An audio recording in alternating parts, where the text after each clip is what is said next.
అంటాడు, నీ కాంట్రాక్టర్లైనా ఏదైనా నువ్వు చేసే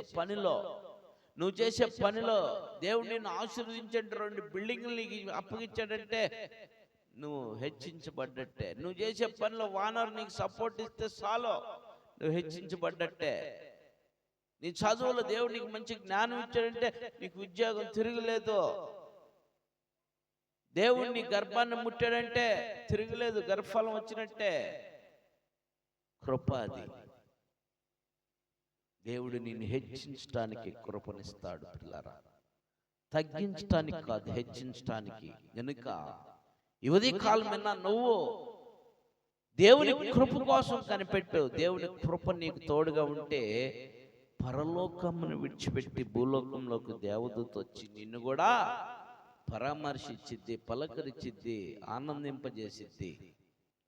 దేవుని కృప ఎవరి మీద ఉందో? లోతు మీద ఉంది. లోతు మీద ఉంది కాబట్టి సొదొమ గొమొర్రా పట్టణంలోకి దేవదూతలు వెళ్ళి లోతుని తీసుకొచ్చారు బయటికి.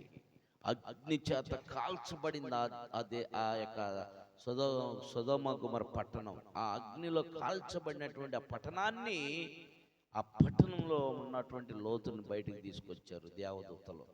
దేవుని కృప అది. అలాంటి కృప ఈరోజు నువ్వున్న సమస్యల్లో, నువ్వున్న కష్టాల్లో, నువ్వున్న బాధల్లో, నువ్వున్న ఇబ్బందుల్లో, నువ్వున్న ఇరుకుల్లో, నువ్వున్న అవమానాల్లో, నువ్వున్న నిందల్లో, నువ్వున్న అప్పుల్లో, నువ్వున్న అనారోగ్య పరిస్థితుల్లో, నువ్వున్న ఏ స్థితిలో నువ్వు దేవునికి మొరపెట్టగలిగితే దేవదూత నీ దగ్గర కూడా వచ్చి నిన్ను చేయబట్టుకొని లేవనెత్తి నువ్వున్న పరిస్థితుల్లో నుండి, నువ్వున్న కష్టాల్లో నుండి, నువ్వున్న బాధల్లో నుండి, నువ్వున్న ఇబ్బందుల్లో నుండి, నువ్వున్న అవమానాల్లో నుండి, నువ్వున్న నిందల్లో నుండి, నువ్వున్న అపహేళనలో నుండి, నువ్వు అప్పుల భారం నుండి నిన్ను కూడా లేవనెత్తుకొని నీకు సహాయం చేయడానికి ఆ దేవదూత పరలోకము నుండి దిగి వచ్చి నీ చెయ్యి పట్టుకొని నిన్ను కూడా వెలుపలోకి నువ్వున్న పరిస్థితి నుండి బయటకు తీసుకురావడానికి ఆ దేవుడు ఆజ్ఞాపిస్తాడు పిల్లారా. ఆ దేవదూత నీ దగ్గరికి రావడానికి నువ్వు అలా దేవదూతని తీసుకొచ్చుకోగలిగే ఆ యొక్క పరిస్థితులు కూడా నీకు ఉండాలా. నువ్వు భక్తి జీవితం జీవించాలా, భక్తి పరురాలుగా ఉండాలా, భక్తి పరుడుగా ఉండాలా. ఏదో ఆషామాషా జీవితం కాదు. అంటే ప్రార్థనకి వెళ్ళాంలే, వచ్చాంలే, దేవుని నమ్మాంలే అని కాదు. దినదినము దేవుని సన్నిధిలో, దినదినము దేవుని సన్నిధిలో నీ హృదయపూర్వకంగా ఆయన ఏం చేయాలా? నువ్వు ఆరాధించాలా, ఆయన్ని గణపరచాలా. గనుక చేరు వచ్చిన నువ్వు, నేను, మనమందరం కూడా యంత్ర శబ్దంతో ఉంటున్న వారు కూడా నీ జీవితం దేవునికి సమర్పించేవంటే వన్స్ దేవుని గణపరుస్తూ ఉండు.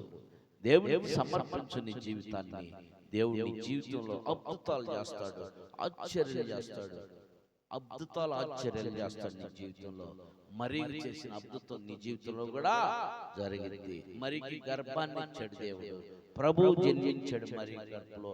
కానీ నీకేం అద్భుతం అంటే నీ కుటుంబం క్షేమం ఉండిద్ది, నీ బిడ్డలు క్షేమంగా ఉంటారు, నీ బిడ్డలు క్షేమంగా ఉంటారు, నీ బిడ్డలకు మంచి ఉద్యోగం దొరుకుతుంది, నీకు మంచి పని దొరికితే, నీకు మంచి ఆరోగ్యం దొరికితే, నీకు మంచి అవసరతలు దొరుకుతాయి పిల్లారా. అట్టి కృప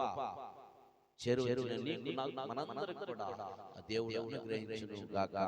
ఆమె దేవుడి కొద్ది మాటలు దీవించును గాక. ఆమె తర్వాయి భాగం రేపు చూసుకుందాం.